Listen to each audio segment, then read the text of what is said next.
जय भारत, जय अजमेर जी। स्वर्णकार सेतु चैनल में आप सभी का हार्दिक स्वागत है। आज हम राजस्थान के सीकर ज़िले में स्थित शहर में श्री मेड़ क्षेत्रीय सभा के अध्यक्ष श्री त्रिलोकचंद जी जालू के साथ एक सद्भावनापूर्ण भेंट करने जा रहे हैं। सीकर राजस्थान का वर्तमान में उभरता हुआ शिक्षा के क्षेत्र में जिला है। वहाँ पर शिक्षा के प्रति असीम संभावनाएं हैं। प्रस्तुत है भेंट वार्ता। हमारे साथ सीकर मेड़ क्षेत्रीय स्वर्णकार समाज के अध्यक्ष और पिछले 4 बार लगातार और इस बार 5वां एक कार्यकाल की ओर आगे बढ़ रहे हैं श्री त्रिलोकचंद जी जालू हमारे साथ जुड़े हुए हैं। त्रिलोकचंद जी, स्वर्णकार सेतु चैनल में आपका हार्दिक स्वागत है। 5 बार मतलब लगातार जीत के आना, इसके पीछे क्या ऐसे कारण रहे हैं कि आप लगातार जन समुदाय का, समाज के लोगों का विश्वास जीतकर लगातार आ रहे हैं? मैं समाज का कोई भी व्यक्ति हो 24 घंटे सेवा के लिए तत्पर रहता हूँ जी। किसी का भी फ़ोन आ गया तो उसका काम तुरंत फ़ोन से होने वाला फ़ोन से करता हूँ, और फ़ोन से नहीं होता है साथ जाके काम करवाना होता है तो मैं सबसे पहले उसका काम करता हूँ। तो आपको समाज के प्रति कब से जुड़े आप? मैं समाज को वैसे तो जन्म से जुड़ा हुआ हूँ, लेकिन ज़्यादा मेरी रुचि 2009 से हुई जी। 2009 से 2010 से मैं संस्था में करीब कंटिन्यू काम कर रहा हूँ। पहले संस्था के अध्यक्ष से पहले किसी पद पर रहे आप, पदाधिकारी के रूप में? हाँ, मैं 5 साल तक संरक्षक पद पे रहा। अच्छा। 2010 से लेके 15 तक। उसके बाद में मैं कंटिन्यू अध्यक्ष पद पर। तो यहाँ पर रामलीला मैदान में बहुत सुंदर श्री मेड़ क्षेत्रीय स्वर्णकार सभा भवन बना हुआ है। ये कब बना? ये 2010 के अंदर बना हुआ, 2000 में बना था। और ये ग्राउंड प्लस फर्स्ट फ्लोर ही थी। अच्छा।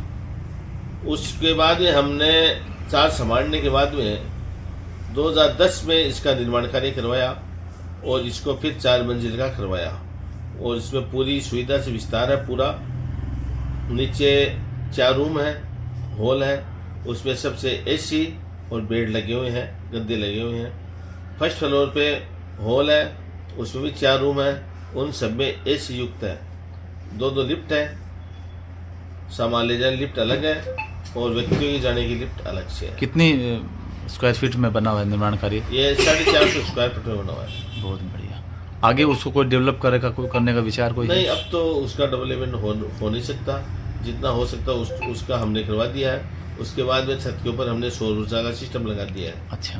तो इसके बाद में अब कोई निर्माण कार्य नहीं होगा इसमें। दूसरी बड़ी एक प्रॉपर्टी भी ली है, वो भी इसी ट्रस्ट के अंडर में ली है? हाँ हाँ हाँ हाँ। वो कितनी बड़ी है? हमने अभी 2 साल पहले 95 लाख रुपए की जमीन मोल ली थी, जो बसंत विहार स्थित मेन रोड पे है। वो 70,000 के भाव में ली थी। आज उसके लगभग 40,000 वर्ग के दाम हो चुके हैं। कितनी बड़ी जगह है वो? वो 450 वर्ग जमीन है। और सरकार से भी कुछ मिला है? सरकार से 1800 वर्ग जमीन अलॉट हुई है। जो अशोक गहलोत की सरकार थी उस टाइम पे छात्रावास के लिए 1500 मीटर यानी 1800 वर्ग जमीन 14,34,916 रुपये हमने जमा करवा दिए हैं। वो ज़मीन अलॉट हो चुकी है, लेकिन कारणवश गहलोत सरकार नहीं आने के कारण से इस बीजेपी सरकार ने उसको जांच के दायरे में डाल दी है, और उसकी जांच भी हो चुकी है। तो राज्य सरकार ने ये कहा है कि जिन जिन संस्था के रुपये जमा हो चुके हैं उन संस्थाओं को सबको ज़मीन दी जाए। जी। तो ये मंत्रिमंडल की मीटिंग के पास हो जाएगा, कोई दिक्कत वाली बात नहीं है। वो ज़मीन अलॉट होते ही हमारा सबसे पहला जो उद्देश्य है, वो ध्येय है, वो छात्रावास का निर्माण करवाना है। जी। दूसरा, यहाँ पर कितने कार्यक्रम होते हैं वर्ष में? हमारा जो मेन कार्यक्रम है वो तो अजमेर जयंती का होता है। उसमें हम जितने भी छात्र छात्राएँ हैं उन सबको सम्मानित करते हैं। इसके बाद में जैसे कम्बल वितरण है, रक्तदान शिविर है, मेडिकल कैंप है, अन्य प्रोग्राम हर साल पर पूरे साल में चलते रहते हैं। जी। समाज की वर्तमान दृष्टिकोण में मूल समस्या क्या बनती जा रही है आजकल? देखो, मूल समस्या सबसे पहली समस्या तो ये है कि समाज में असंतुलन बना हुआ है। बच्चियां ज़्यादा पढ़ रही है, बच्चे पढ़ नहीं रहे हैं, इसलिए रिश्तों में बड़ी दिक्कत हो रही है। अगर रिश्ते हो भी जाते हैं तो उनमें तलाक की नौबत आती है। हर 10 में से 1 का तलाक होता है, क्योंकि ये संतुलन नहीं बनता ना, इसलिए ये काम होता है।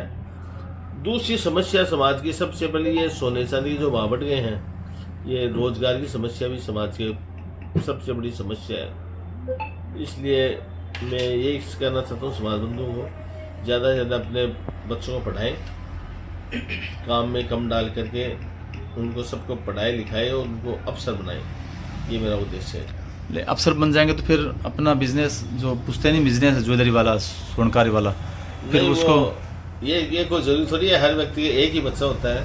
बहुत लोग काम करने वाले हैं, किसी के 2 बच्चे हैं, किसी के 3 बच्चे हैं, किसी के 4 बच्चे भी लड़के हैं, तो एक न एक तो कोई भाई काम करेगा ही ना। पढ़ लिख कर भी तो इस बिजनेस में आ सकता है? नहीं आ सकता है, जरूर आ सकता है। जी जी। तो अगर जो पढ़ा लिखा होता है उसका सिस्टम अलग होता है सर। जी जी, वो अपने बिजनेस को और डेवलप कर सकता है। डेवलप कर सकता है। लगभग कितने घर है अपने समाज के, हमें क्षेत्र स्वर्णकार समाज के? सीकर में 1000 से ऊपर परिवार है। बहुत। और आप हर साल डायरेक्टर कुछ बुक निकालते हैं जिसमें हिसाब किताब, उसके बारे में थोड़ा सा जानकारी दीजिए। हाँ, हम प्रतिवर्ष 1 अप्रैल से लेकर 31 मार्च तक का भी हम आय व्यय का जो ब्यौरा होता है जी, उसका ब्यौरा हम प्रस्तुत करते हैं और प्रत्येक वर्ष निकालते हैं हम। ये जो पत्रिका है वो प्रत्येक वर्ष निकालते हैं हम, और उसमें जो पूरा हिसाब किताब हर वर्ष का आप इसमें पूरा हिसाब किताब देते हैं। जी जी। तो ये भी समाज के सामने बड़ा उदाहरण है कि इस तरह का मतलब प्रतिवर्ष आयोजन करना और ये विवरणिका निकालना और पूरे समाज को देना बहुत बड़ी बात है। इसकी ऑडिट होती है प्रतिवर्ष, और ऑडिट होकर के पूरी रिपोर्ट छपती है इसके अंदर, और हर वर्ष छपाते हैं हम। तो समाज के लोगों का अर्थ से यहाँ सहयोग मिलता है? हाँ, बराबर मिलता है, बराबर मिलता है। ये जो भी जितने भी कार्यक्रम होते हैं उसमें समाज के सहयोग से काम होते हैं। बहुत बढ़िया। समाज समाज का पूरा सहयोग है। मेरे को तो 15 साल देखते हो गए हैं, 15 साल में मेरे को खूब सहयोग मिला है। ऐसी कोई बात आप नहीं खुद मतलब जैसे देख रहे हैं डाई का काम है आपका, तो इसमें बिजनेस में फिर ऐसा असर नहीं पड़ता जब आप सामाजिक काम में जाते हैं, बाहर जाते हैं और जाते हैं? नहीं, तो ये मैं काम करता नहीं हूँ, ये मेरे बच्चे वगैरह संभालते हैं सारा काम, और ये जितने भी काम करने वाले कर्मचारी ये संभालते हैं। मेरे 2 लड़के हैं जी, वो दोनों लड़के पूरा बिजनेस संभाल लेते हैं। जी जी, बहुत बढ़िया। मैं तो समाज सेवा के लिए उतरा हूँ, समाज सेवा कर रहा हूँ। जी जी। चलिए, स्वर्णकार सेतु से बातचीत करने के लिए आपका बहुत बहुत धन्यवाद। धन्यवाद सर।